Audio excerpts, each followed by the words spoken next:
جب دعوت شروع ہوئی تو اس عورت نے اپنے غلام حضرت یوسف علیہ السلام کو کہا کہ تم یہاں سامنے سے گزر کر وہاں جاؤ۔ انہوں نے اس حکم کی تعمیل کرتے ہوئے وہاں سے گزرے۔ جب عورتوں کی نظر حضرت یوسف علیہ السلام پر پڑی تو وہ دیکھتی ہی رہ گئیں اور بجائے پھل کاٹنے کے ان کی انگلیاں زخمی ہونے لگیں۔ یہ صورتحال دیکھ کر اس عورت نے کہا، دیکھو جس شخص کے بارے میں تم مجھے ملامت کر رہی تھی وہ اتنا خوبصورت ہے۔ میں نے اس سے بہکانے کی کوشش کی تھی لیکن وہ بچ گیا اور اس نے میری خواہش پر عمل نہیں کیا۔ عورتوں کو یہ صفائی دے کر حضرت یوسف علیہ السلام کو پھر اس نے ایک دھمکی آمیز جملہ کہا، وَلَئِن لَّمْ يَفْعَلْ، اگر اس نے میری بات اب آئندہ نہ مانی تو میں یا تو اس کو جیل میں بھجوا دوں گی یا اسے ذلیل کرواؤں گی۔ جب حضرت یعقوب علیہ السلام نے یہ بات سنی تو اللہ رب العزت کی طرف متوجہ ہوئے اور عرض کیا، اے اللہ، رب السجن احب الی مما یدعوننی الیہ، اے اللہ یہ عورت اور یہ عورتیں مجھے جس طرف بلانا چاہتی ہیں ادھر جانے کی بجائے مجھے جیل جانا قبول ہے۔ اے اللہ مجھے ان کی تدبیروں سے بچا لینا، ورنہ اگر میں ان کی طرف مائل ہو گیا تو میں جاہلوں میں سے ہو جاؤں گا۔ اللہ رب العزت نے ان کی دعا قبول فرمائی اور اس گناہ سے ان کو بچا لیا۔ بالآخر ہوا یہ کہ ان کو جیل بھیج دیا گیا۔ جب حضرت یوسف علیہ السلام جیل میں گئے تو حکمران نے بھی یہی مناسب سمجھا کہ فی الحال ان کو ذرا ماحول اور معاشرے سے دور رکھا جائے تاکہ یہ بات چیت کا سلسلہ اور یہ پروپیگنڈا ختم ہو جائے اور لوگ اس واقعے کو بھول جائیں۔ حضرت یوسف علیہ السلام کے ساتھ اتفاق ایسا ہوا کہ جیل میں 2 نوجوان اور بھی داخل ہوئے۔ ان دونوں نے جب دیکھا حضرت یوسف علیہ السلام بڑے اچھے آدمی ہیں تو انہوں نے اپنے خواب کا تذکرہ کیا کہ ہم نے ایک خواب دیکھی ہے اور ہم آپ سے اس کی تعبیر پوچھنا چاہتے ہیں۔ ایک نے اپنی خواب یہ بیان کی کہ میں نے دیکھا ہے کہ میں شراب کشید کر رہا ہوں، جبکہ دوسرے نے اپنی خواب یہ بیان کی کہ میرے سر پر روٹیاں ہیں اور انہیں پرندے نوچ رہے ہیں، کھا رہے ہیں۔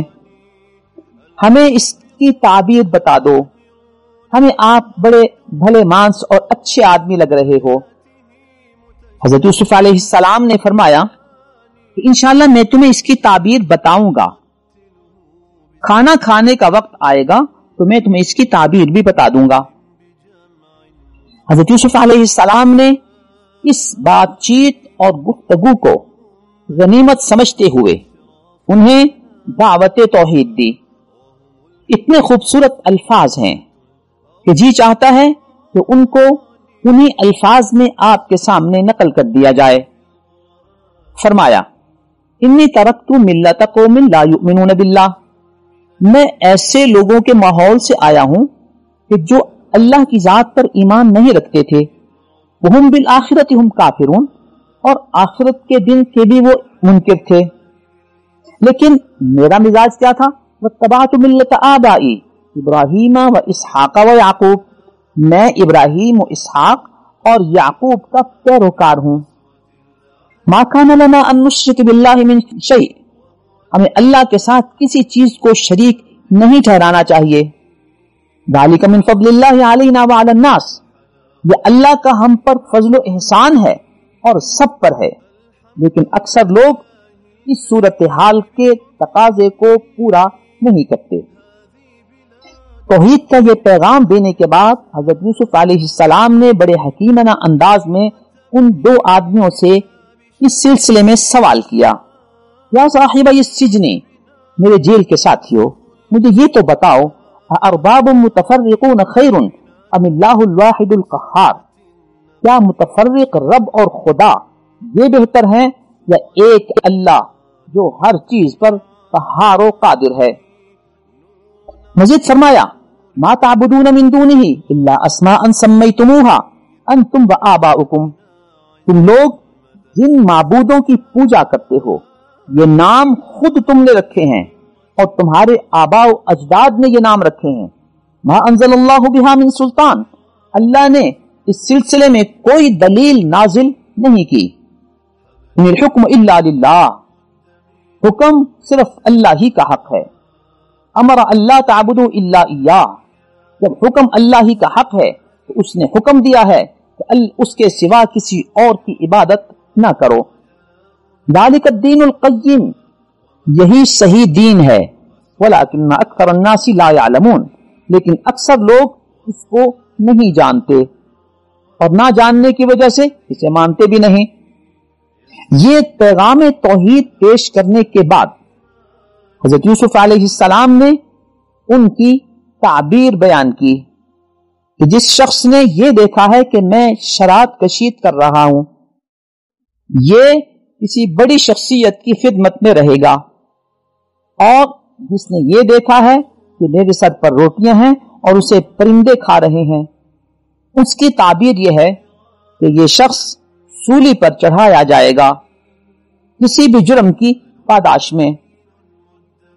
اس خواب کی تعبیر کرنے کے بعد جب حضرت یوسف علیہ السلام کو اس بات کا اندازہ ہوا کہ ان دو میں سے ایک شخص بری قرار دیا جائے گا اور دوبارہ اپنے بادشاہ کی خدمت میں جائے گا، تو اس سے ایک بات کہی کہ میرا تذکرہ بادشاہ کے سامنے کر دینا کہ یہ بڑا اچھا آدمی ہے اور جو کچھ تم نے دیکھا ہے یہ ان کے سامنے بتا دینا.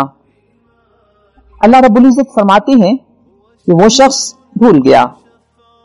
اس وجہ سے حضرت یوسف علیہ السلام کو مزید کچھ سال جیل میں رہنا پڑا.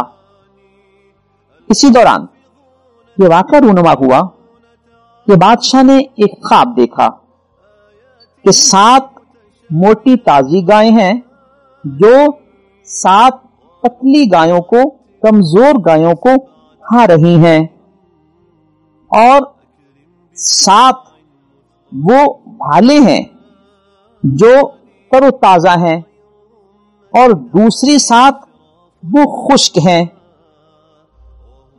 بادشاہ نے اپنے مقربین سے کہا کہ مجھے اس خواب کی تعبیر بتاؤ. ان کی سمجھ میں اس خواب کی تعبیر نہ آئی. انہوں نے کہا یہ دن کے پراگندہ خیالات ہیں اور پراگندہ خیالات کی کوئی تعبیر نہیں ہوا کرتی. اس وقت اس شخص کو یہ بات یاد آئی کہ جیل میں جس شخصیت نے مجھے میری خواب کی تعبیر بیان کی تھی، کیا ہی بہتر ہو کہ میں ان کے پاس جا کر اس خواب کی تعبیر معلوم کر کے آؤں. اس نے بادشاہ سے اجازت لی اور حضرت یوسف علیہ السلام کی خدمت میں حاضر ہوا اور کہا ایھا صدیق، اے میرے دوست. آگے اس نے اس خواب کو ذکر کیا. حضرت یوسف علیہ السلام نے اس خواب کی یہ تعبیر بیان کی کہ 7 سال بہت خوشحالی کے ہوں گے. اس دوران تم جتنا غلہ کھانا چاہو اس کو کھا لو اور جو بچے اسے انہی بھالوں میں رہنے دینا، یعنی اس کو دانے نکال کر علیحدہ نہ کرنا. چونکہ ہوتا یہ ہے کہ جب آپ گندم کو، ذخیرے کو اس کے چھلکے سے نکال لیتے ہیں جو طبی طور پر پودے کے اوپر موجود ہوتا ہے، تو اس دانے کو کیڑا لگنے کا خطرہ ہوتا ہے.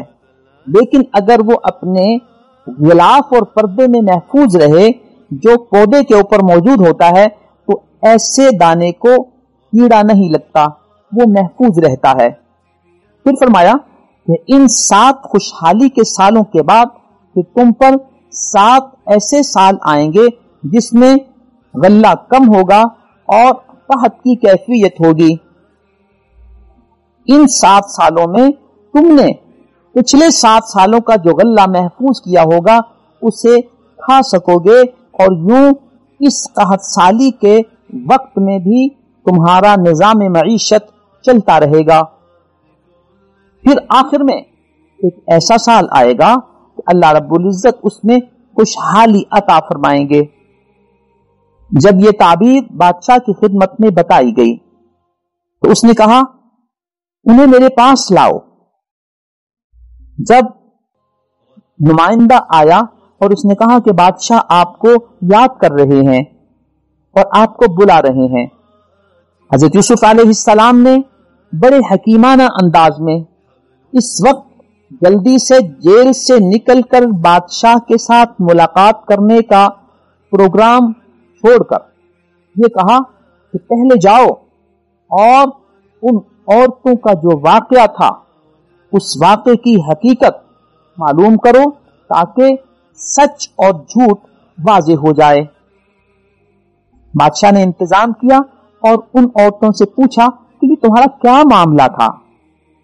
سب نے کہا حاشا للہ ما علمنا علیہ من سوء، اس پر ہمارے علم کے مطابق کوئی برائی نہیں ہے۔ ان عورتوں کے حوالے سے کوئی ایسی نسبت، ایسا معاملہ حضرت یوسف علیہ السلام کے ساتھ ہرگز نہیں ہے۔ اس موقع پر اس بادشاہ کی بیوی اور ملکہ نے بھی کہا کہ حق واضح ہو چکا ہے، میں اس بات کا اعتراف کرتی ہوں کہ میں نے اس کو اپنی طرف مائل کرنے کی کوشش کی تھی، وہ سچا ہے۔ حضرت یوسف علیہ السلام نے یہ ارشاد فرمایا کہ میرا اس سارے پس منظر کا مقصد یہ تھا کہ بادشاہ کو معلوم ہو جائے کہ میں نے اس کی عدم موجودگی میں اس کے ساتھ اس کے گھر میں خیانت نہیں کی، اور میں ایک حقیقتاً ایماندار شخص ہوں۔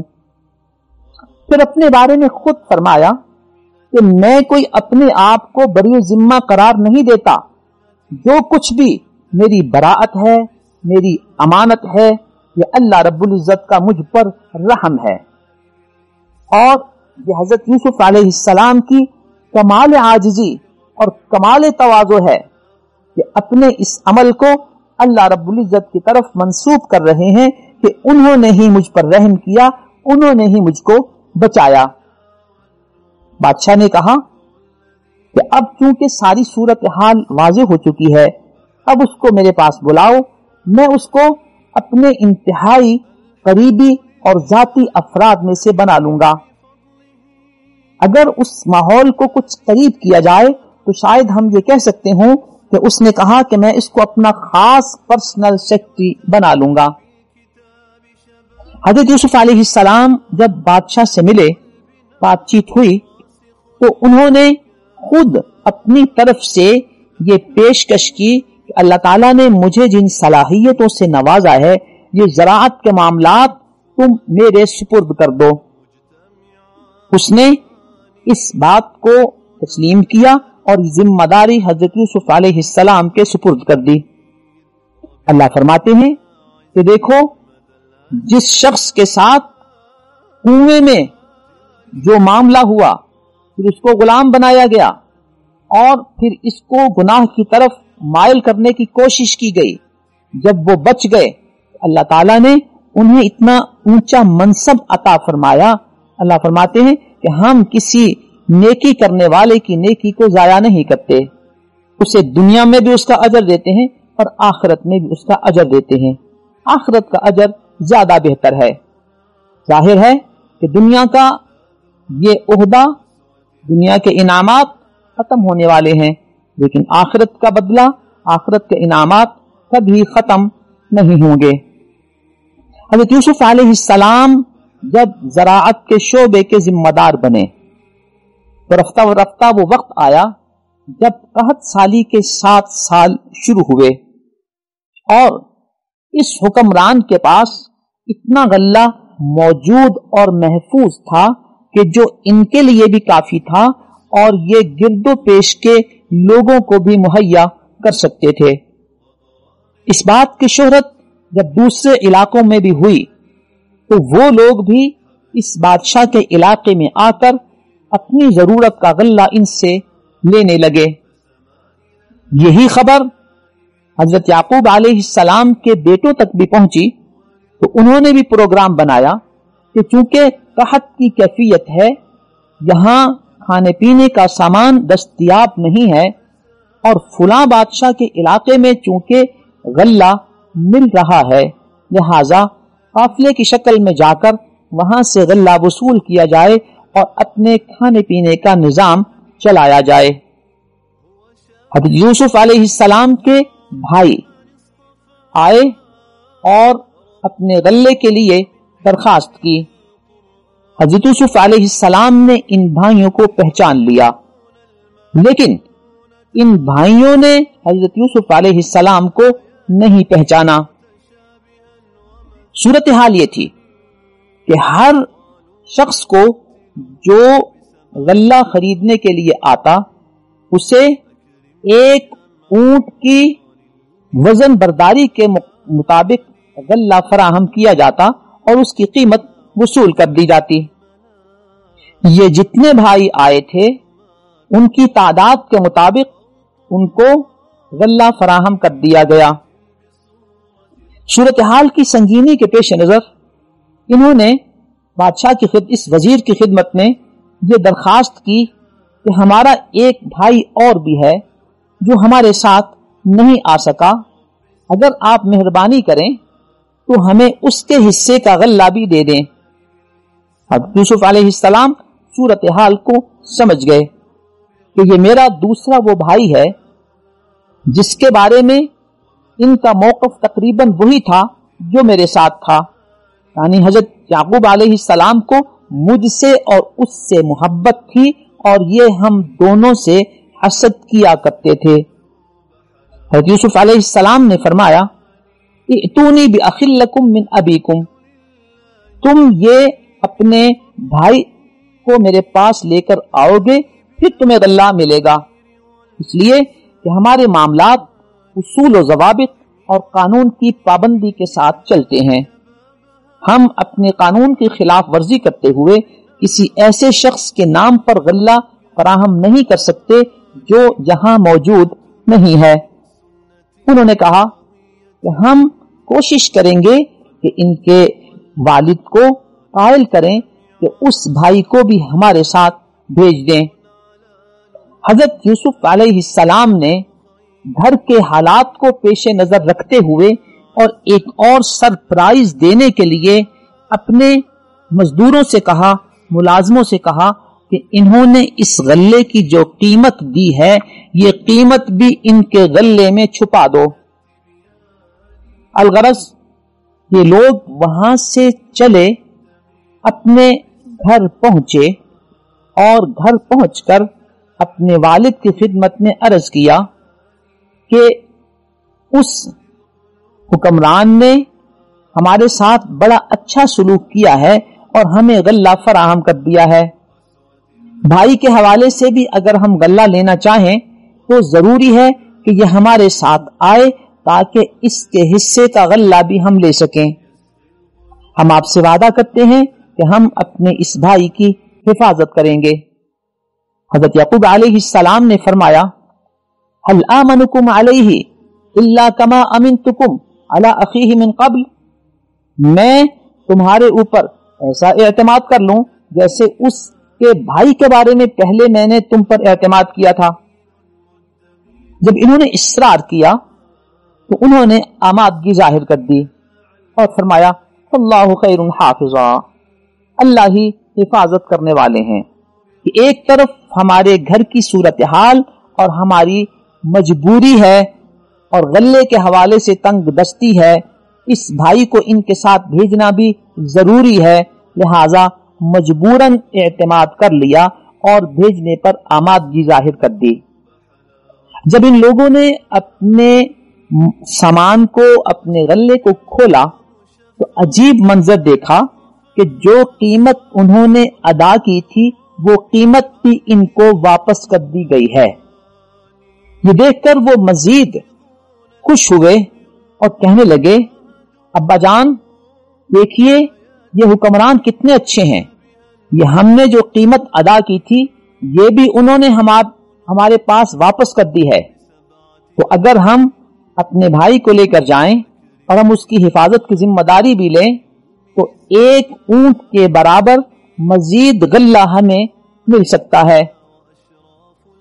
حضرت یعقوب علیہ السلام نے ان کی اس بات پر عمل درآمد سے پہلے ان سے اس بات کا عہد لیا کہ تم قسمیں کھا کر مجھے یہ اطمینان دلاؤ کہ تم اس کو واپس میرے پاس لاؤ گے۔ سب نے قسمیں کھائیں اور یہ وعدہ کیا، یقین دلایا کہ ہم اس کی حفاظت کریں گے اور اس کو بخیریت واپس لائیں گے۔ حضرت یعقوب علیہ السلام نے فرمایا کہ اللہ ہی وکیل ہے، اللہ ہی نگہبان ہے، اللہ ہی گواہ ہے اس چیز کا جو ہم کہہ رہے ہیں۔ وہ اللہ رب العزت کو گواہ بنا دیا۔ فطری شفقت کی بنیاد پر اپنے تمام بیٹوں کو گھر سے روانہ کرتے ہوئے ایک نصیحت فرمائی کہ دیکھو، شہر کے ایک دروازے سے اکٹھے داخل نہ ہونا، متفرق دروازوں سے داخل ہونا۔ اس پس منظر میں حضرت یعقوب علیہ السلام کی کیا حکمت تھی۔ مفسرین یہ کہتے ہیں کہ حضرت یعقوب علیہ السلام کے سارے ہی بیٹے بڑے اچھے، خوبصورت اور نوجوان تھے۔ حضرت یوسف علیہ السلام اور ان کے بھائی حضرت بنیامین یہ کچھ زیادہ ہی خوبصورت تھے۔ تو جب یہ ایک بہت بڑی تعداد ایک ہی دروازے سے داخل ہوگی تو لوگوں کی نظروں میں آئیں گے اور خطرہ ہے کہ ان کو نظر لگ جائے۔ لہذا جب تم متفرق دروازوں سے داخل ہوگے تو لوگوں کی نظروں سے بچ جاؤ گے۔ ان بیٹوں نے حضرت یعقوب علیہ السلام کی اس نصیحت پر عمل کیا اور مختلف دروازوں سے داخل ہوتے ہوئے حضرت یوسف علیہ السلام کی خدمت میں پہنچ گئے۔ جب یہ پہنچے حضرت یوسف علیہ السلام نے اپنے اس بھائی کو اپنے پاس بلایا اور انہیں اطمینان دلایا خاموشی کے ساتھ، انی انا اخوکا، میں تمہارا وہ بھائی ہوں، فلا تبتئس بما کانوا یعملون، ان کا جو رویہ تمہارے ساتھ ہے اس سے تم پریشان نہ ہونا۔ اس طرح حضرت یوسف علیہ السلام نے ان کو اپنے قریب کیا اور جب ان کا غلہ، ان کا سامان تیار ہو گیا تو اپنے نمائندے سے کہا کہ جس پیمانے سے تم پیمائش کرتے ہو یہ پیمانہ بھی ان کے سامان میں رکھ دو۔ اس نے ایسا ہی کیا۔ جب یہ قافلہ واپس روانہ ہوا تو ایک اعلان کروا دیا گیا، اے قافلے والو، ہمیں تم چور لگتے ہو، اس لیے کہ تمہارے جانے کے بعد ہم نے محسوس کیا ہے کہ اس حکمران کا جو غلہ ناپنے والا پیمانہ تھا وہ گم ہوا ہے، شاید تم ہی نے اٹھایا ہو، تم ہی نے چھپایا ہو۔ جس سے بھی وہ برآمد ہوا، جس نے بھی اس کی نشاندہی کی، جس نے بھی وہ ہمیں فراہم کر دیا، ہم انعام کے طور پر اس کو ایک اور اونٹ کے غلے کی فراہمی کر دیں گے۔ وہ حوصلہ افزائی کی گئی کہ اگر تمہارے پاس ہے تو ہمیں دے دو۔ انہوں نے بھائیوں نے اس جرم سے براءت کا اعلان کیا کہ ہم تو ایسے نہیں ہیں، ہم تو چوری کرنے والے لوگ نہیں ہیں۔ ان نمائندوں نے کہا اگر تم جھوٹے نکلے تو تمہاری کیا سزا ہونی چاہیے؟ انہوں نے کہا کہ ہمارے علاقے میں سزا کا یہ معمول ہے کہ جو شخص چوری کرے اسی کو اس شخص کے سپرد کر دیا جاتا ہے جس کی اس نے چوری کی ہے، تو ہم میں سے جو چور نکلے گا ہم وہی تمہارے سپرد کر دیں گے۔ ان نمائندوں نے بڑی ترتیب کے ساتھ اور مناسب انداز میں اس پیمانے کی تلاش شروع کی اور مختلف بھائیوں کے غلے والے حصے کو کھولنا شروع کیا۔ اسی دوران جب یوسف علیہ السلام کے اس بھائی کے غلے کی باری آئی تو اس کو کھولا تو دیکھا تو پیمانہ اس میں تھا۔ اب انہوں نے کہا کہ یہ بھائی تو پھر تمہارے ہی اصول کے مطابق اس سزا کا متقاضی ہے کہ تم اسے ہمارے سپرد کر دو۔ انہوں نے ایک عجیب بات کی کہ اگر اس بھائی نے یہ چوری کی ہے تو اس سے پہلے اس کا ایک اور بھائی تھا، اس نے بھی چوری کی تھی۔ یہ اس الزام کا اشارہ حضرت یوسف علیہ السلام کی طرف تھا۔ حضرت یوسف علیہ السلام نے اس صورتحال کو سمجھا اور اس کو راز میں رکھا اور اپنے دل میں کہا کہ تم بڑے غلط لوگ ہو، لوگوں پر الزام لگاتے ہو۔ اب حضرت یوسف علیہ السلام کو تو خود اندازہ تھا کہ یہ جس چوری کو میری طرف منسوب کر رہے ہیں یہ الزام غلط ہے۔ اب جب انہوں نے یہ دیکھا کہ ہمارا بھائی تو انہی کا ہو گیا اور ہمیں وہ ان کے سپرد کرنا پڑے گا، اب وہ درخواستوں پر آ گئے اور کہنے لگے یا ایھا العزیز، اے عزیز، اے بڑی شخصیت، ان لہ ابن شیخا کبیرا، ان کے والد بڑی عمر کے ہیں، بوڑھے ہیں، فخذ احدنا مکانہ، اس کے بدلے میں ہم میں سے کسی ایک کو لے لو، ہم تیار ہیں لیکن یہ ہمیں واپس کر دو۔ یوسف علیہ السلام نے فرمایا معاذ اللہ، اللہ کی پناہ میں آئے ہم کہ ہم کسی کے جرم کی بجائے کسی اور کو سزا دیں، ایسا نہیں ہو سکتا۔ اب یہ بھائی جب اس صورتحال میں مایوس ہو گئے کہ یہ بھائی اب ہمیں واپس نہیں مل سکتا، تو وہ اکٹھے ہوئے اور آپس میں مشورہ کرنے لگے کہ اب ہم کیا کریں۔ ان کے بڑے بھائی نے کہا کہ دیکھو تم قسم کھا کر آئے ہو کہ اس بھائی کو واپس خیریت سے پہنچاؤ گے، اور تمہیں یاد ہے اس سے پہلے بھی تم اس حضرت یوسف علیہ السلام کے بارے میں جو کچھ کر چکے ہو وہ بھی تمہیں معلوم ہے۔ اب مجھے تو شرم آتی ہے کہ میں اپنے باپ کے سامنے جاؤں اور کس منہ سے جاؤں، لہذا میں تو یہیں ٹھہروں گا، تم نے جانا ہے تو جاؤ، یہاں تک کہ میرا والد مجھے اجازت دے کہ بیٹا آ جاؤ، جب تک وہ اجازت نہ دیں میں یہیں رہوں گا۔ البتہ تم جا کے اب کہہ دینا کہ ہم کیا کرتے، ابا آپ کے اس بیٹے نے جب چوری کر لی تو اس کی سزا ہمیں بھگتنی پڑ رہی ہے۔ اور اپنی صفائی پیش کی انہوں نے کہ جو کچھ ہمیں معلوم ہے وہی کچھ ہم بتا سکتے ہیں، ہمیں نہیں پتا تھا کہ کیا کچھ ہونے والا ہے اور اس بھائی نے کیا کارنامہ کرنا ہے۔ ہم جو کچھ کہہ رہے ہیں سچ کہہ رہے ہیں، آپ اس علاقے سے اس بستی سے معلومات کر لیں اور جو قافلہ ہمارے ساتھ گیا تھا آپ اس سے معلومات کر لیں، آپ کو صحیح صورتحال کا اندازہ ہو جائے گا۔ حضرت یعقوب علیہ السلام نے ان کی یہ کہانی سن کر اپنے طور پر یہ اندازہ لگایا کہ اب پھر تم نے کوئی نئی سازش کی ہے۔ فصبر جمیل، مجھے صبر ہی کرنا ہے، صبر ہی اچھا ہے۔ مزید فرمایا عسى الله ان يأتيني بهم جميعا، شاید اللہ ان دونوں کو ہی میرے پاس لے آئیں اور دونوں سے ہی میری ملاقات ہو جائے۔ یہ اس لیے فرمایا کہ جب حضرت یوسف علیہ السلام کو وہ سیر و تفریح کے لیے لے کر گئے تھے، اللہ کی طرف سے ان کو اشارتاً وحی کے ساتھ یہ بتا دیا گیا تھا کہ ہم اس پورے قصے کی تفصیل پھر کسی وقت آپ کو بتائیں گے۔ الغرض حضرت یعقوب علیہ السلام ان بھائیوں سے علیحدہ ہو کر اپنے غم اور اپنی جدائی کو کم کرنے کے لیے رونے لگ گئے اور یہ کہا یا اسفا علی یوسف، یوسف پر مجھے کتنا افسوس ہے۔ اللہ فرماتے ہیں کہ یوسف کی جدائی میں روتے روتے ان کی آنکھیں سفید ہو گئی تھیں، اس قدر انہوں نے یہ عرصہ پریشانی میں گزارا لیکن ساتھ ہی ایک عجیب بات فرمائی، فَهُوَ قَزِيمٌ۔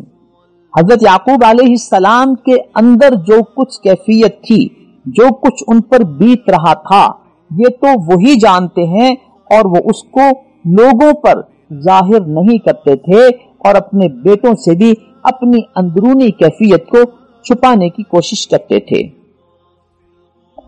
عموماً ہر والد کا یہی مزاج ہوتا ہے کہ وہ اپنے اندر کی کیفیت اپنی اولاد پر یا دوسرے لوگوں پر ظاہر کرنے کی بجائے صبر کے ساتھ اسے برداشت کرتے ہیں۔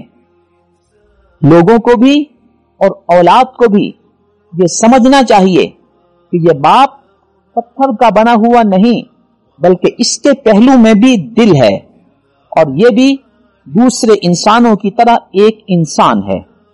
اسی لیے اللہ رب العزت نے سورہ بنی اسرائیل میں والدین کی فرما برداری کا حکم دیتے ہوئے یہ ارشاد فرمایا کہ تم ان کے سامنے اس طرح ادب کے ساتھ پیش آؤ کہ ان کو اف تک بھی نہ کہو، کہ اف کہنے سے ان کے دل و دماغ پر جو بیتے گا یہ احساس، یہ اندازہ اللہ ہی کو ہے، تمہیں نہیں ہے۔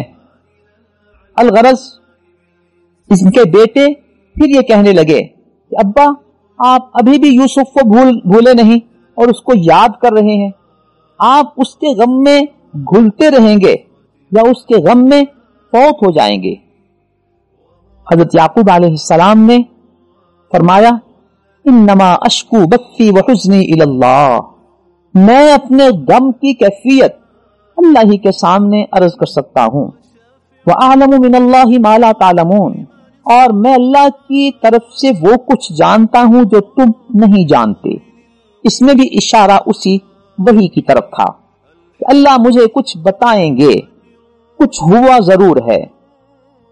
اب اپنے بیٹوں کو پھر کہا جاؤ اور جا کر تلاش کرو یوسف کو بھی اور اس کے بھائی کو بھی لانے کی کوشش کرو، اللہ کی رحمت سے نا امید نہ ہونا۔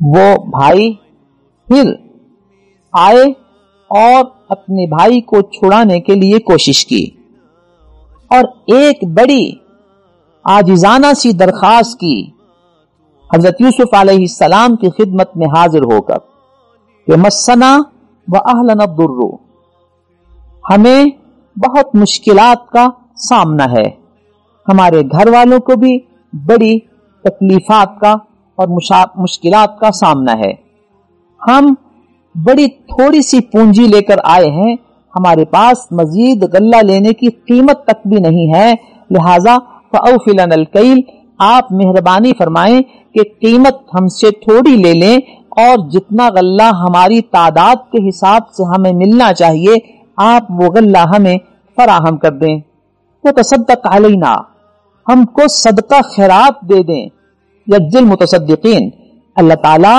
صدقہ خیرات کرنے والوں کو بہتر جزا دیتے ہیں۔ جب انہوں نے یہ کیفیت حضرت یوسف علیہ السلام کی خدمت میں عرض کی تو ان کا دل بھی مزید متاثر ہوا، اور اب بالآخر انہوں نے یہ فرما ہی دیا هل علمتم ما فعلتم بیوسف واخیہ، تمہیں پتا ہے کہ تم نے یوسف اور اس کے بھائی کے ساتھ کیا معاملہ روا رکھا تھا؟ اذ انتم جاہلون، جب تم جاہل تھے، تمہیں اس چیز کا احساس نہیں تھا کہ ہم کیا معاملہ، کیا رویہ ان کے ساتھ رکھ رہے ہیں۔ بھائی حیران ہو گئے کہ یہ حکمران بنیامین اور اس بھائی کا نام تو لے، لیکن یہ یوسف کا نام کیسے لے رہا ہے؟ حیران ہو کر پوچھنے لگے اِنَّكَ لَأَنْتَ یوسف، کیا آپ ہی یوسف ہیں؟ اللہ اکبر۔ حضرت یوسف علیہ السلام نے فرمایا انا یوسف، میں یوسف ہوں، وَهَذَا اخی، یہ میرا بھائی ہے، قَدْ مَنَّ اللَّهُ عَلَيْنَا، اللہ نے ہم پر بڑا احسان کیا ہے، اور یہ اللہ کا نظام ہے کہ جو بھی تقوی اختیار کرتا ہے، صبر کرتا ہے، اللہ نیکی کرنے والے کے اجر کو ضائع نہیں کرتے۔ یہ بھائی کہنے لگے اللہ کی قسم، اللہ نے آپ کو ہم پر بڑا درجہ دے دیا ہے، ہم اس بات کا اعتراف کرتے ہیں کہ ہم غلطی پر تھے، ہم خطا پر تھے۔ حضرت یوسف علیہ السلام نے اپنے کریمانہ انداز میں فرمایا لا تثریب علیکم اليوم، آج تمہیں کوئی سزا نہیں دی جائے گی، بلکہ میں یہ بھی اللہ سے مانگتا ہوں کہ اللہ تمہیں بخش دے۔ اس کے بعد فرمانے لگے اذهبوا بقمیصی ھذا، یہ میری قمیص لے جاؤ اور میرے والد کے چہرے پہ ڈال دو، دیکھنا کہ ان کی بینائی لوٹ آئے گی، اور اپنے سارے خاندان کو لے کر میرے پاس آ جاؤ۔ جب یہ قافلہ وہاں سے روانہ ہوا، واپس لوٹنے لگا، تو حضرت یعقوب علیہ السلام نے فرمایا کہ مجھے یوسف کی خوشبو آ رہی ہے، اگر تم مجھے نہ جھٹلاؤ تو حقیقت یہ ہے کہ مجھے یوسف کی خوشبو آ رہی ہے۔ گھر کے دیگر افراد نے کہا اللہ کی قسم تمہارے وہی پرانے خیالات ہیں اور یہ غلط تاثرات و تصورات ہیں۔ جب یہ قافلہ واپس پہنچا اور انہوں نے یہ قمیص حضرت یعقوب علیہ السلام کے چہرے پر ڈالی، ان کی بینائی لوٹ آئی، تو حضرت یعقوب علیہ السلام نے فرمایا میں نے تمہیں نہیں کہا تھا کہ میں اللہ کی طرف سے وہ کچھ جانتا ہوں جو تم نہیں جانتے۔ اب ان بھائیوں نے اپنے والد کی خدمت میں بھی گزارش کی کہ آپ ہماری غلطی کو خود بھی معاف کر دیں اور اللہ سے بھی ہمارے لیے استغفار کریں۔ حضرت یعقوب علیہ السلام نے فرمایا میں تمہارے لیے بھی استغفار کروں گا۔ حضرت یوسف علیہ السلام کے بتائے ہوئے پروگرام کے مطابق وہ اپنے سارے گھر والوں کو لے کر حضرت یوسف علیہ السلام کی طرف روانہ ہو گئے۔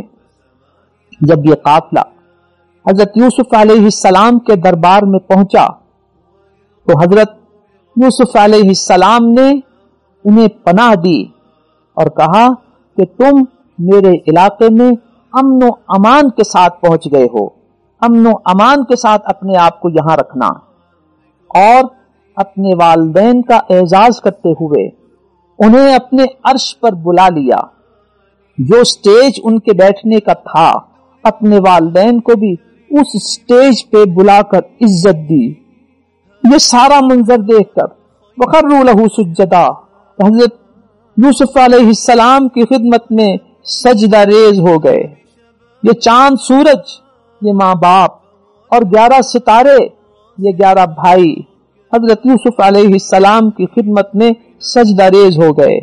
یہ اس خواب کی عملی تعبیر تھی جو اللہ تعالیٰ نے ان کو دکھا دی، اور حضرت یوسف علیہ السلام نے فرمایا ابا جان میرے خواب کی یہ وہ تعبیر ہے جسے اللہ تعالیٰ نے سچ کر دکھایا ہے، یہ اللہ کا مجھ پر احسان ہے۔ پھر اللہ کے حضور دعا مانگی اے اللہ تو نے مجھ کو یہ منصب عطا فرمایا، اے اللہ تو نے مجھے خوابوں کی تعبیر سکھائی، یہ علم دیا، میں تجھ سے دعا کرتا ہوں کہ مجھے اپنے سچے دین پہ قائم رکھنا اور مجھے نیک لوگوں کے ساتھ ملا دینا، نیکی پر موت آئے اور نیکی کے ساتھ مجھے اس دنیا سے لے کر جانا۔ یہاں حضرت یوسف علیہ السلام اور حضرت یعقوب علیہ السلام کا یہ قصہ مکمل ہوا۔ اللہ فرماتے ہیں اپنے نبی کو مخاطب کرتے ہوئے ذالک من انباء الغیب، یہ غیب کی وہ خبریں ہیں نوحیہ الیک جو ہم آپ کی طرف وحی کر رہے ہیں۔ وما کنت لدیہم اذ اجمعوا امرہم، جب یہ ساری پلاننگیں وہ بنایا کرتے تھے تو آپ تو اس وقت ان کے قریب نہیں تھے، یہ تو ہم نے آپ کو بتایا ہے۔ الغرض اس صورتحال کو سامنے رکھتے ہوئے اللہ فرماتے ہیں کہ ہم یہ سب کچھ آپ کو اس لیے بتاتے ہیں کہ آپ اپنی قوم کو بھی یہ بتائیں اور یہ ان کو سمجھائیں کہ اللہ کی بات ماننے والوں کا کتنا اچھا انجام ہوتا ہے اور اللہ کی بات نہ ماننے والوں کا کیا انجام ہوتا ہے۔ اب حضرت محمد الرسول اللہ صلی اللہ علیہ وسلم کو اطمینان دلانے کے لیے فرمایا کہ یہ سب کچھ سنانے کے باوجود آپ کے ذہن میں رہے کہ بہت سارے لوگوں نے ایمان قبول نہیں کرنا۔ آپ کا جذبہ، آپ کی محنت، آپ کی دعوت اپنی جگہ وہ آپ نے جاری رکھنی ہے، لیکن اکثریت حق کو تسلیم نہیں کرتی۔ آپ ان کو بتا دیں کہ آپ ان سے کوئی اجر نہیں لینا چاہتے، آپ ان سے کوئی مفاد نہیں لینا چاہتے۔ انہیں بتا دیں کہ پرانی قوموں کے انجام کو دیکھو اور اس کی روشنی میں اپنا انجام سوچو اور عبرت حاصل کرو۔ آپ ان کو فرما دیں تم میری بات یا مانو یا نہ مانو، میرا رستہ یہی ہے، میں نے اسی طرف سب کو بلانا ہے، اللہ کی طرف بلانا ہے، بصیرت پر قائم رہتے ہوئے بلانا ہے، اور میرے ماننے والوں نے بھی اسی رستے پر لوگوں کو دعوت دینی ہے۔ اس طرح نبی اکرم صلی اللہ علیہ وسلم کا جو نظام دعوت تھا وہ امت کا بھی وہی نظام ہے، اور ختم نبوت کی وجہ سے یہ ذمہ داری وَمَنِ اتَّبَعَنِی امتیوں کے بھی سپرد کر دی گئی ہے کہ اللہ کے بات ماننے والے، اللہ کے رسول صلی اللہ علیہ وسلم کی تعلیمات پر عمل کرنے والے جو مسلمان اور مؤمنین ہیں، انہوں نے خود بھی اس پر قائم رہنا ہے اور دوسروں کو بھی اسی کی دعوت دینی ہے۔ الغرض یہاں ایک بات آپ کے پیش نظر رہے کہ قرآن کریم کی آیات اور صحیح احادیث کی روشنی میں حضرت یوسف علیہ السلام کا قصہ آپ کی خدمت میں عرض کر دیا گیا۔ یہاں آپ کے پیش نظر رہے کہ بہت ساری باتیں جو اس قصے کے نام پر آپ کو پڑھائی جاتی ہیں یا سنائی جاتی ہیں، ان میں سے اکثر باتوں کا حقیقت سے کوئی تعلق نہیں ہوتا۔ قصہ یوسف و زلیخا کے نام پہ عجیب عجیب کتابیں ملتی ہیں جس میں بہت سی من گھڑت اور بے احتیاط باتیں حضرت یوسف علیہ السلام اور حضرت یعقوب علیہ السلام کی طرف منسوب ہوتی ہیں۔ لہذا اس قصے کو سننے کے بعد ایسی بے سروپا باتوں سے اور بے سروپا تحریرات سے، بے سروپا کتابچوں سے اپنے آپ کو بچائیے۔ یہاں آخر میں ایک دو وہ باتیں جو ہمیں اپنے پیش نظر رکھنی ہیں وہ آپ کے سامنے رہیں۔ خوابیں اچھی بھی ہوتی ہیں، بری بھی ہوتی ہیں۔ اچھی خوابیں اللہ رب العزت کی طرف سے آتی ہیں اور بری خوابیں شیطان کی تاثیر سے ہمارے ذہن میں آتی ہیں۔ اگر بری خوابیں آئیں یا ڈراؤنے خواب آئیں تو حدیث شریف میں آتا ہے اعوذ باللہ من الشیطان الرجیم پڑھیں اور کروٹ بدل کر سو جائیں۔ خوابوں کی تعبیر کے حوالے سے آپ کے پیش نظر رہے کہ خوابوں کی تعبیر ایک سے دوسرے شخص کے حوالے سے مختلف ہو سکتی ہے۔ دو آدمیوں نے، تین آدمیوں نے ایک ہی خواب دیکھی ہے تو ان کی شخصیت، ان کے پس منظر کے حوالے سے اس کی خواب مختلف، اس کی تعبیر مختلف بھی ہو سکتی ہے۔ لہذا کوئی بھی شخص خواب دیکھے تو کوشش کرے کہ کسی اچھی علمی شخصیت سے اس کی تعبیر دریافت کرے، ورنہ خاموش رہے اور اللہ سے اس کی خیر مانگتا رہے اور اس کی شر سے اللہ کی پناہ میں آتا رہے۔ بعض لوگ نیٹ پر سرچ کر کے خود ہی کچھ رزلٹ نکال لیتے ہیں، ان کو کیا پتا کہ اس کے پس منظر میں کن کن چیزوں کو خیال رکھنا تھا۔ دوسری بات آپ کے ذہن میں رہے کہ عام سڑکوں پہ، فٹ پاتھوں پہ خوابوں کی تعبیر کے حوالے سے جو لوگ بورڈ لگا کر بیٹھے ہوتے ہیں، ہرگز ایسے لوگوں کے پاس نہ جائیں اور اپنا ایمان و عقیدہ ضائع نہ کریں۔ یہ لوگ نہ تو کچھ علم رکھتے ہیں اور نہ ہی ان کا کوئی نیکی کا پس منظر ہے، لہذا خواب کی تعبیر میں اپنے آپ کو پریشان نہ کریں۔ دوسری بات ہمارے پیش نظر رہے جو ہمارے سمجھنے کی ہے کہ چاند، سورج اور 11 ستاروں نے، حضرت یعقوب علیہ السلام، ان کی اہلیہ محترمہ اور 11 بھائیوں نے حضرت یوسف علیہ السلام کی خدمت میں جو سجدہ کیا، یہ سجدہ تعظیمی کہلاتا ہے۔ نبی اکرم صلی اللہ علیہ وسلم سے پہلے بعض انبیاء کی شریعتوں میں یہ سجدہ تعظیمی جائز تھا، جیسے حضرت آدم علیہ السلام کی تخلیق کے بعد ملائکہ کو سجدہ کرنے کا جو حکم دیا گیا تھا یہ عبادت کا سجدہ نہیں، یہ تعظیم کا سجدہ تھا، اور یہ تعظیم کا سجدہ بعض آنے والے انبیاء کی شریعتوں میں بھی جائز رہا، لیکن اسلامی شریعت میں ہر قسم کا سجدہ منع ہے، چاہے وہ سجدہ تعظیمی ہو چاہے سجدہ عبادت ہو۔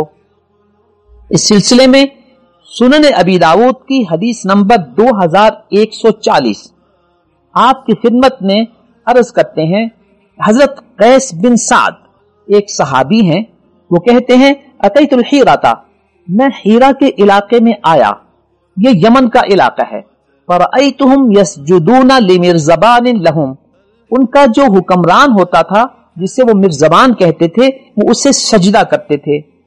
میں نے اپنے دل میں کہا کہ رسول اللہ احق ان یسجد لہ، اللہ کے رسول سجدے کے زیادہ حقدار ہے۔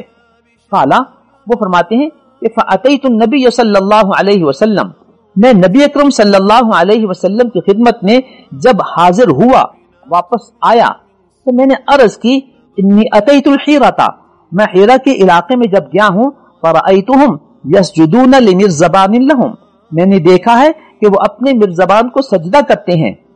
فانت یا رسول اللہ احق ان نسجد لکا، یا رسول اللہ صلی اللہ علیہ وسلم آپ زیادہ حقدار ہیں کہ ہم آپ کی خدمت میں سجدہ کیا کریں۔ قالا، نبی اکرم صلی اللہ علیہ وسلم نے ارشاد فرمایا ارأیت لو مررت بقبری اکنت تسجد لہ، آپ کا کیا خیال ہے کہ اگر تم میری قبر سے گزرو گے تو کیا تم سجدہ کرو گے؟ قالا قلت لا، وہ صحابی کہتے ہیں کہ میں نے عرض کیا نہیں، میں سجدہ نہیں کروں گا۔ قالا فلا تفعلوا، آپ نے ارشاد فرمایا کہ پھر تم سجدہ نہ کرنا، یعنی پھر ایسے نہ کرنا، تم میری زندگی میں بھی سجدے کی جو اجازت مانگ رہے ہو تمہیں اجازت نہیں ہے۔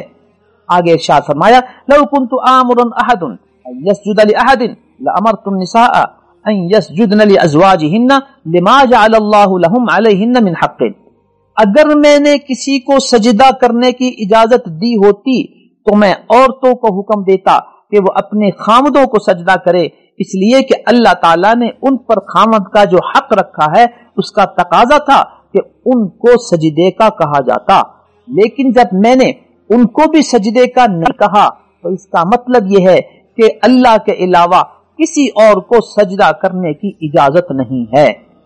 اس صورتحال سے ہم امت مسلمہ پر نبی اکرم صلی اللہ علیہ وسلم کی اس امت پر سجدے کے حوالے سے کیا تعلیمات ہیں وہ ایک صحیح حدیث کی روشنی میں ہمارے سامنے آ گئی۔ اگر اللہ کے نبی کو بھی ان کی زندگی میں اور ان کے فوت ہو جانے کے بعد ان کی قبر کو بھی سجدہ نہیں کیا جا سکتا، تو نبی اکرم صلی اللہ علیہ وسلم وہ شخصیت ہیں جن کا منصب و مقام، جن کی عظمت و فضیلت اللہ رب العزت کی مخلوق میں سب سے زیادہ ہے، اور ان کا مقام اللہ کے بعد ہے۔ بعد از خدا بزرگ کوئی قصہ مختصر، اللہ کے بعد اگر کوئی ہے تو وہ صرف اور صرف نبی اکرم صلی اللہ علیہ وسلم ہیں۔ تو جب اللہ کی ایسے برگزیدہ نبی کو بھی زندگی میں اور ان کے فوت ہو جانے کے بعد سجدہ کرنے کی اجازت نہیں، تو پھر امت میں کسی اور صحابی کو، کسی اور ولی کو، کسی اور فقیہ کو، کسی اور شخصیت کو سجدہ کرنے کی ہرگز اجازت نہیں، نہ ان کی زندگی میں اور نہ ان کے فوت ہو جانے کے بعد ان کی قبر پر سجدہ کرنے کی کوئی اجازت ہے۔ اللہ ہمیں اس شرک سے محفوظ فرمائیں۔ دوسری بات پیش نظر رہے، سیدہ عائشہ رضی اللہ تعالی عنہا فرماتی ہیں کہ جب نبی اکرم صلی اللہ علیہ وسلم اپنے آخری سانس لے رہے تھے اس وقت یہ ارشاد فرمایا لعن اللہ الیہود والنصارى، اللہ کی لعنت ہوئی یہود و نصارہ پر، اتخذوا قبور انبیائہم مساجدا، اس لیے کہ انہوں نے اپنے نبیوں کی قبروں کو سجدہ گاہ بنا لیا تھا۔ اس روایت کا تذکرہ صحیح بخاری حدیث نمبر 1390 میں ہے، جبکہ اسی روایت کا تذکرہ صحیح مسلم کی حدیث نمبر 1174 میں ہے۔ تو اس صورتحال سے ان صحیح احادیث شریفہ کی روشنی میں ہمارے سامنے نبی اکرم صلی اللہ علیہ وسلم کا موقف اور آپ کا حکم، آپ کی تعلیمات واضح ہو کر ہمارے سامنے آ گئی کہ امت مسلمہ میں اللہ کے علاوہ کسی اور کو سجدہ کرنے کی اجازت نہیں، چاہے وہ عبادت کا سجدہ ہو، چاہے تعظیم کا سجدہ ہو، چاہے وہ کسی کی زندگی میں ہو، چاہے کسی کی قبر پر ہو۔ اللہ رب العزت ہمیں اپنے اس اسلامی عقیدے پر قائم رہنے کی توفیق عطا فرمائے اور ہمیں اس شرک سے محفوظ فرمائے۔ دوسری بات یہ بھی واضح رہے کہ اللہ کے علاوہ کسی اور کو سجدہ کرنے کی ممانعت یہ ایک طے شدہ اسلامی عقیدہ ہے، یہ ہرگز کوئی فرقہ وارانہ موقف و مسلک نہیں ہے۔ کسی کو چاہے وہ کسی بھی مسلک سے تعلق رکھتا ہو، نبی اکرم صلی اللہ علیہ وسلم کی یہ احادیث شریفہ عزیز ہیں، عزیز ہوں گی، اور وہ ان کو نظر انداز کر کے، ان کو اگنور کر کے، ان کو مسترد کر کے اپنے لیے غیر اللہ کو سجدہ کرنے کی کوئی گنجائش نہیں نکال سکتا۔ اللہ تعالی ہمیں اس کی پابندی کی توفیق عطا فرمائے، آمین ثم آمین۔ بسم اللہ الرحمن الرحیم۔ سورہ رعد مکی سورت ہے، 43 آیات پر مشتمل ہے۔ اس کے آغاز میں اللہ رب العزت قرآن کریم کے حوالے سے ارشاد فرماتے ہیں کہ یہ لوگ جو قرآن کریم کو سنتے ہیں، اس کا تقاضا یہ تھا کہ وہ ان حقائق پر بھی ایمان لاتے جو یہ قرآن بیان کرتا ہے۔ آسمان و زمین اللہ کی تخلیق ہے۔ زمین پر آسمان اور تمام فضائی سیارے اللہ رب العزت نے بغیر ستون کے قائم کیے ہیں۔ سورج اور چاند کو تمہاری خدمت کے لیے معمور کیا ہے۔ اللہ ہی اس نظام کو چلا رہا ہے۔ اس سب کا تقاضا کیا ہے؟ کہ اللہ کی توحید کو مانو اور اس کے ساتھ کسی کو شریک نہ کرو۔ اگر یہ لوگ اپنے گرد و پیش پہ غور کریں، زمین پر غور کریں، پہاڑوں کو دیکھیں، اللہ نے قائم کیے ہیں اور اسی زمین پر نہریں جاری کی ہیں۔ اگر وہ پھلوں پر غور کریں اور ان کے پودوں میں نر اور مادے کا تصور دیکھیں، باغات پہ غور کریں، پھلوں کے ذائقے پہ غور کریں، تو یہ سب کچھ اللہ کی توحید کی نشاندہی کرتا ہے۔ لہٰذا اس غور و خوض کے نتیجے میں اللہ کی توحید کا ایمان اور اقرار کرنا چاہیے اور اللہ کے ساتھ کسی کو شریک نہیں ٹھہرانا چاہیے۔ آیت نمبر 11 میں اللہ رب العزت یہ بیان فرماتے ہیں کہ ہم نے انسان کی حفاظت کے لیے پہرے دار مقرر کیے ہیں اور ان کی ڈیوٹیاں بدلتی رہتی ہیں اور وہ ان کی حفاظت کرتے ہیں۔ گویا ہر انسان کی حفاظت کے لیے جنات و شیاطین کے اثرات سے محفوظ رکھنے کے لیے اللہ تعالیٰ نے پہرے دار مقرر کر رکھے ہیں، جو اللہ رب العزت کی ایک نعمت ہے اور ہر انسان پر ہے، چاہے وہ مسلمان ہے چاہے کافر ہے۔ آگے اللہ تعالیٰ نے ایک کائناتی حقیقت بیان فرمائی ہے کہ اللہ کسی بھی قوم کے حالات کو اس وقت تک نہیں بدلتے جب تک وہ قوم خود اپنے حالات کو نہیں بدلتی۔ شاعر نے اسی کیفیت کو یوں بیان کیا: خدا نے آج تک اس قوم کی حالت نہیں بدلی جسے خود خیال نہ ہو اپنی حالت بدلنے کا۔ اس وقت امت مسلمہ جن حالات سے گزر رہی ہے، اس کو اپنے عروج و زوال کے حالات پہ غور کرنا چاہیے اور اللہ کی طرف رجوع کرنا چاہیے تاکہ اللہ ہماری حالت بدل دیں اور ہمارے اس زوال کو عروج سے بدل دیں۔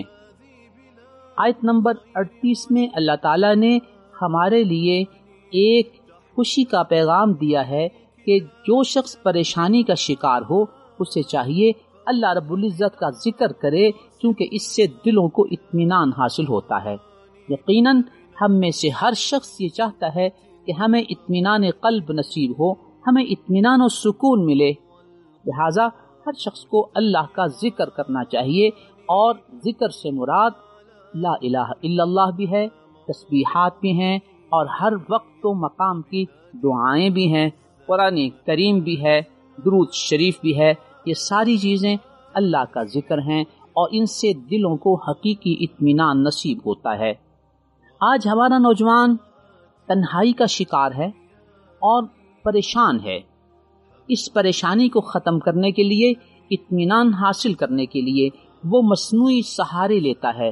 کبھی موسیقی سن کر وقت گزارتا ہے، کبھی کسی کے ساتھ بات چیت کر کے، چیٹنگ کر کے اپنا وقت گزار کے اطمینان حاصل کرنا چاہتا ہے، کبھی وہ مختلف گیمز کھیل کر وقتی اور ذہنی مصروفیت حاصل کر کے اطمینان حاصل کرتا ہے، لیکن اس سب کے باوجود اسے اپنے اندر ایک خلا محسوس ہوتا ہے اور اطمینان قلب حاصل نہیں ہوتا، چونکہ اطمینان قلب کی جو صحیح کیفیت ہے، اس کا جو صحیح مداوع ہے، وہ اس کو اختیار نہیں کرتا اور اپنی مرض کی اصل تشخیص نہیں کر پاتا۔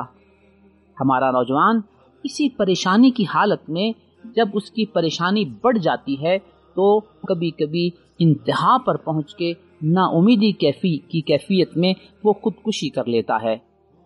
اللہ رب العزت ہمیں اطمینان قلب کے اس مداوع کی طرف رجوع کرنے کی توفیق عطا فرمائے جو اللہ نے ہمیں بتایا ہے۔ بسم اللہ الرحمن الرحیم۔ سورۃ ابراہیم مکی ہے، اس میں 52 آیات ہیں۔ آغاز میں اللہ رب العزت نے قرآن کریم کے نزول کا مقصد بیان فرمایا کہ یہ وہ کتاب ہے جو لوگوں کو اندھیروں سے روشنی کی طرف لاتی ہے۔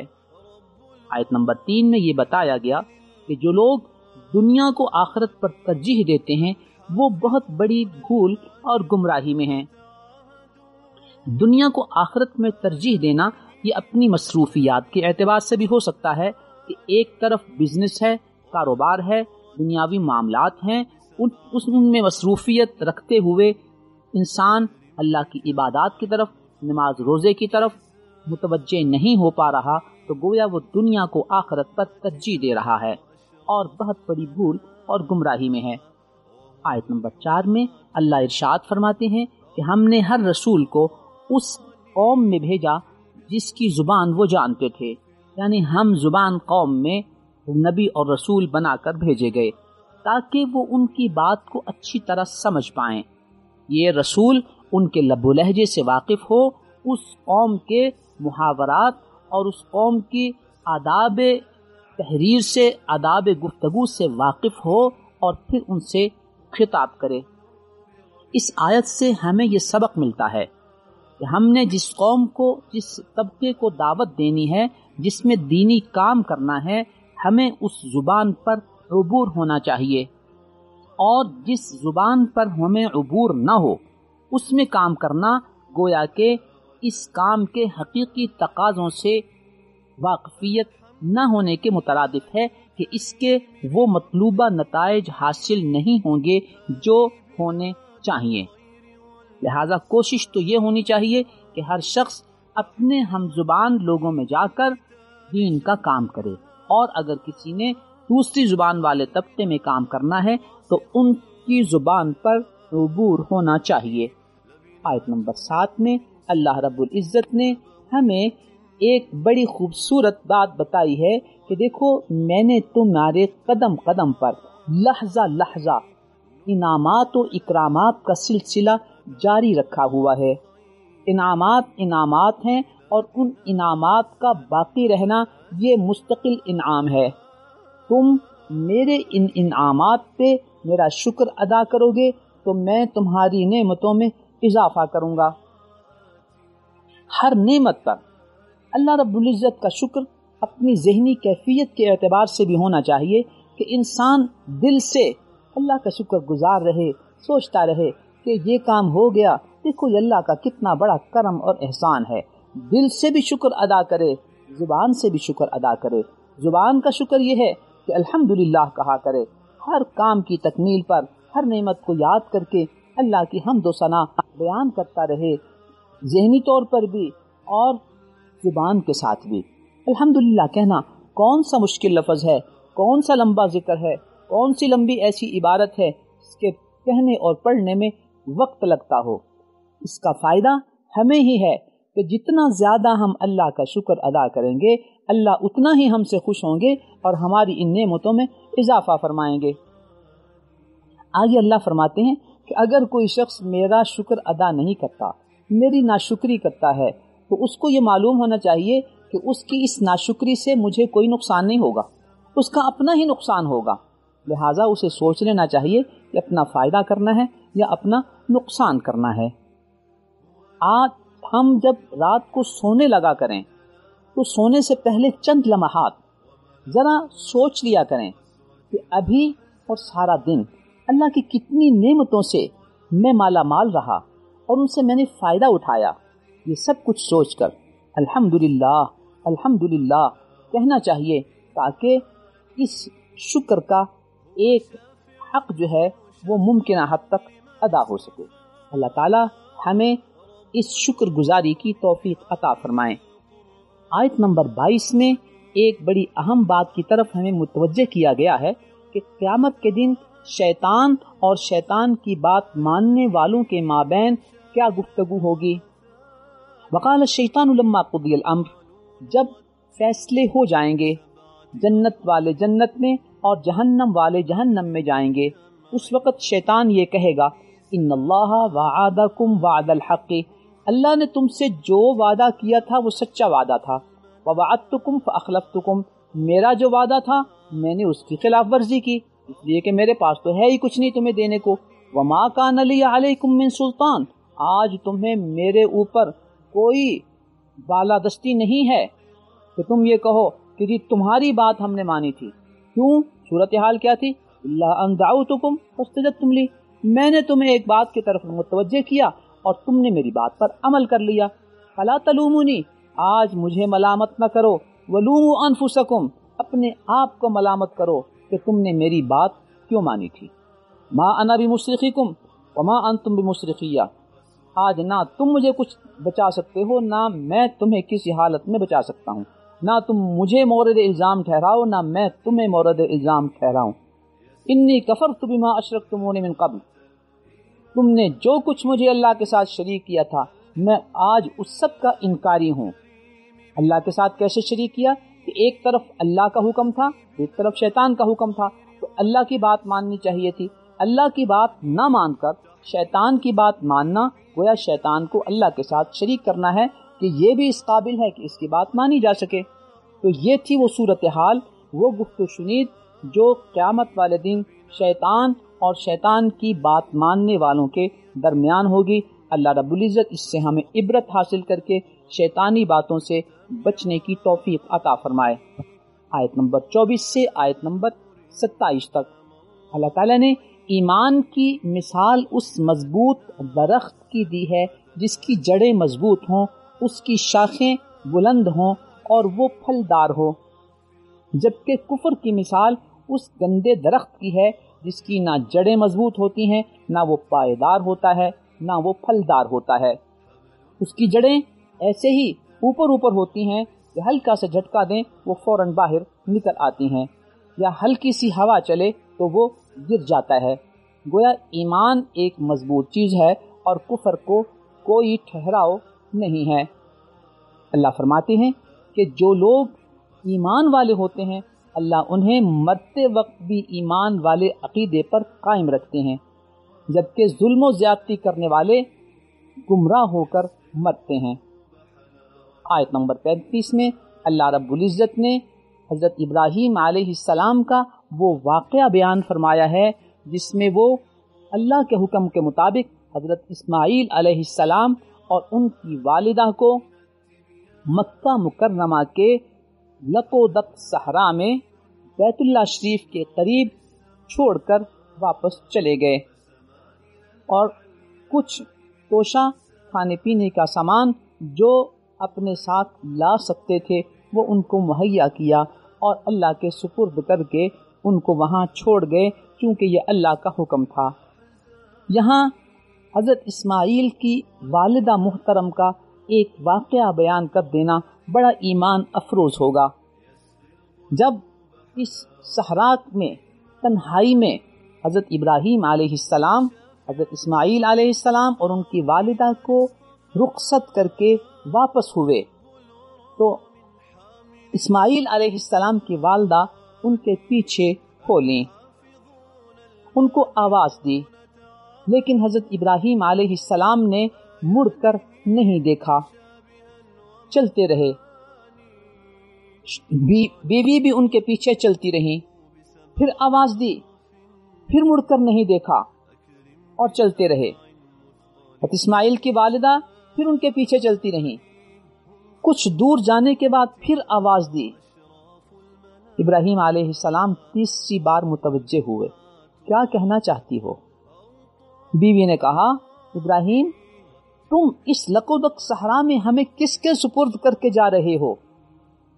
حضرت ابراہیم علیہ السلام نے فرمایا، یہ اللہ کا حکم تھا اور میں اللہ کے حکم پر عمل کرتے ہوئے تمہیں یہاں چھوڑ کے جا رہا ہوں اور تمہیں اللہ کے سپرد کر کے جا رہا ہوں۔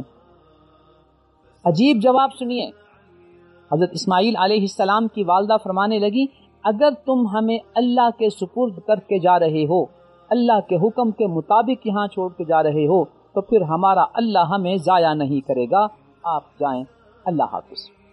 اس سے حضرت اسماعیل علیہ السلام کی والدہ کے ایمان کی پختگی ملاحظہ فرمائیں کہ عورت ہونے کے باوجود اس قدر اللہ پر اعتماد، اللہ پر توکل اور ایمان کی پختگی۔